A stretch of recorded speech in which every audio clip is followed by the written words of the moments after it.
If you suffer around the green when you're chipping, not getting clean contact, this video is definitely for you. I'm going to give you 2 simple steps to make sure you don't duff your chips ever again. Stay tuned for more info.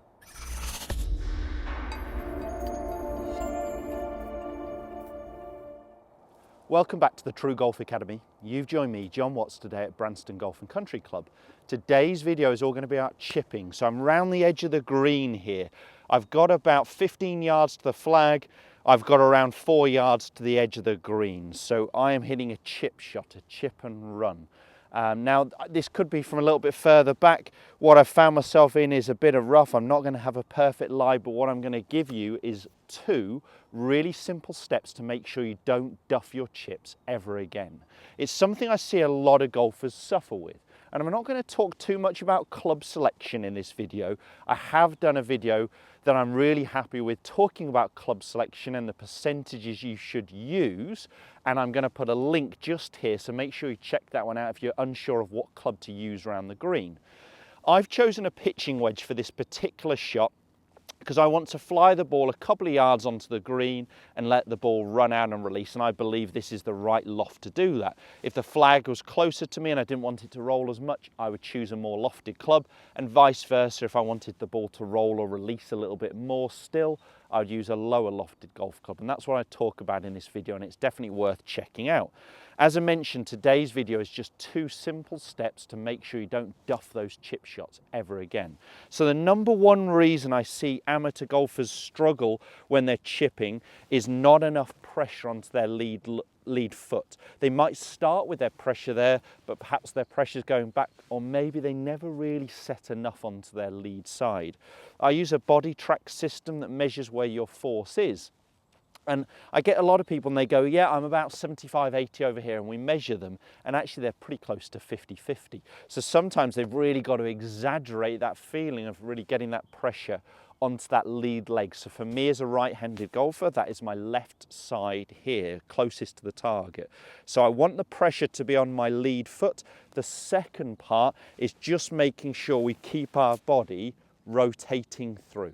So what I see a lot of golfers do is stopping their head and their shoulders at impact, and they're either then going to stop their arm swing as well and jab at the ball, or because their body's stopped, they end up using a little bit too much hands and arms through the hitting zone. So what I want is nice soft arms. I'm not asking you to get tense or tight here, but the 2 parts where pressure's going to be on my lead leg and my chest and body is going to keep rotating through the hitting zone. If I can do those 2 things, I guarantee you're going to start striking your chips better. If you can start to get that contact, you can start to get consistency of flying distance and rolling distance, and then it's all for me about club selection. So it's relatively simple.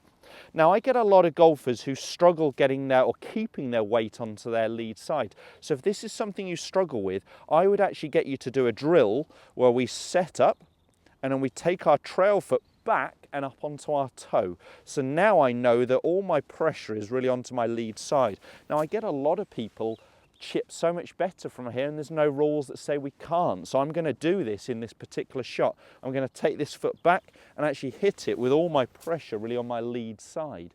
As a practice drill, I could even do it as a flamingo exercise up on 1 foot.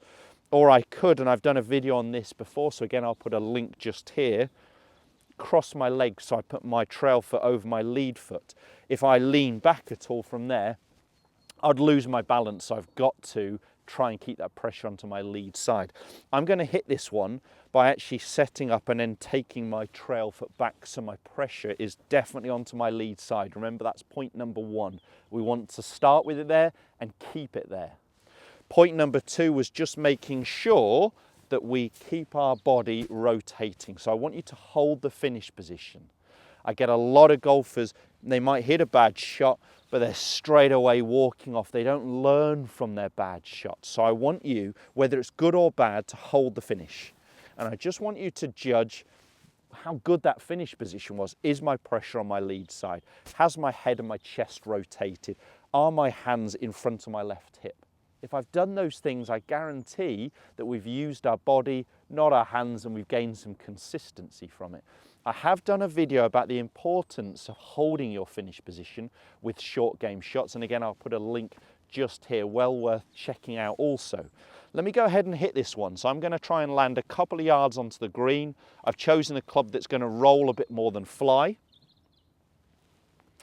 So I'm going to, on this one, take my trail foot back so I'm up onto my toe, so all my pressure's onto my lead side, and I'm just going to make sure my body keeps rotating towards the target.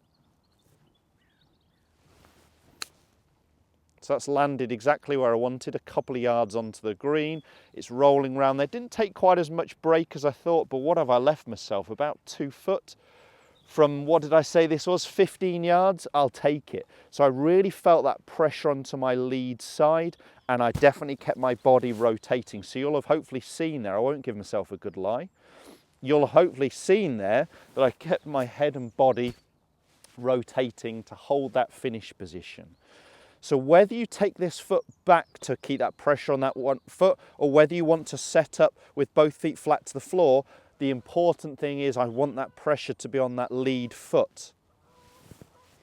The second part is my head and body rotating. So let me hit one more doing that. I'm going to take that foot back again, really feel that pressure onto my lead side, and I'm going to keep my body rotating.